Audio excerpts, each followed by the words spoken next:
Kaninang alas 3, yung low pressure area na minomonitor natin ay huling namataan sa layong 790 kilometers east-northeast of Basco, Batanes. Nananatiling mababa yung tsansa nito na maging bagyo.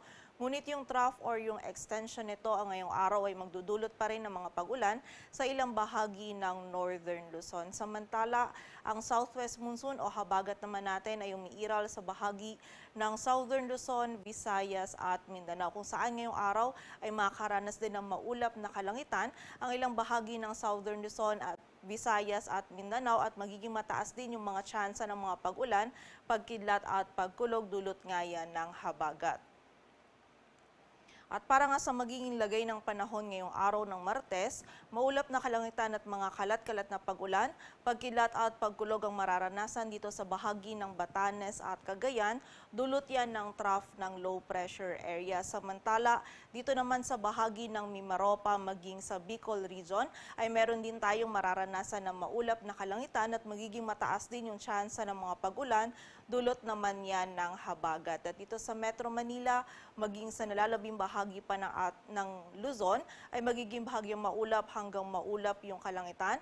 Meron pa rin tayong tsansa ng mga isolated na mga pag-ulan, pagkidlat at pagkulog, dulot yan ng mga localized thunderstorms. Kaya wag pa rin po natin kalilimutan yung mga pananggalang natin dito sa mga biglaang pag-ulan na ito. And also ang ating mga regional offices ay nagpapalabas din ng mga thunderstorm advisories or mga babala ukol sa mga pag-ulan na ito. Agwat ng temperatura dito sa Metro Manila ay mula 26 to 32 degrees Celsius. Samantala sa bahagi naman ng Visayas at Mindanao, magiging maulap din ang kalangitan dito sa bahagi ng Western Visayas, maging sa Northern Samar at dito rin sa bahagi ng Zamboanga Peninsula at Barm, kung saan meron din tayong tsansa ng mga kalat-kalat na pag-ulan, pagkidlat at pagkulog, dulot pa rin yan ng habagat. Samantala, sa nalalabing bahagi naman ng Visayas at Mindanao ngayong araw ay magiging bahagyang maulap hanggang maulap yung kalangitan. Meron pa rin tayong tsansa ng mga isolated na mga pag-ulan, dulot yan ng mga localized thunderstorms. And during severe thunderstorms, itong mga pag-ulan nito ay posible pa rin maging katamtaman hanggang sa mga malalakas na pag-ulan na maaaring magdulot ng pagbaha at pagguho ng lupa. So pag-iingat pa rin po para sa ating mga kababayan.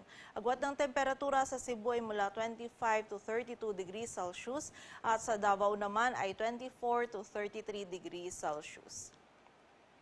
At para naman sa lagay ng dagat baybayin ng ating bansa, wala tayong nakataas na gale warning kaya malayang makakapalaot yung mga kababayan nating mga ngisda, pati na rin yung may mga maliliit na sasakyang pandagat.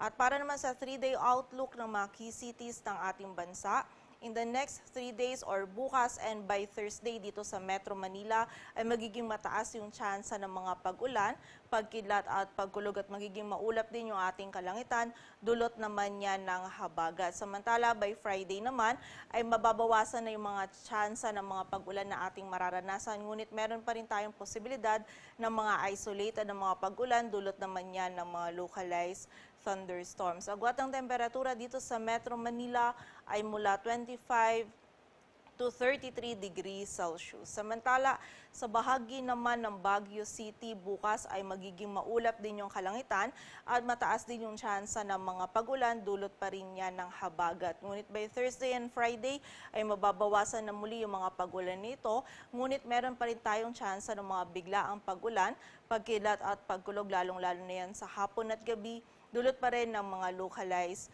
thunderstorms. Agwat ng temperatura sa Baguio City ay mula 17 to 24 degrees Celsius. Samantala, sa bahagi naman ng Legazpi City ay patuloy tayong makakaranas ng mga pag-ulan hanggang Thursday. Ngunit pagdating naman ng Friday ay mababawasan na muli yung mga pag-ulan nito or magiging bahagyang maulap hanggang maulap na muli yung ating kalangitan, ngunit meron pa rin tayong mga tsansa ng mga isolated na mga pag-ulan. So pag-ingat pa rin po para sa ating mga kababayan dyan sa posibilidad ng mga pagbaha at pagguho ng lupa.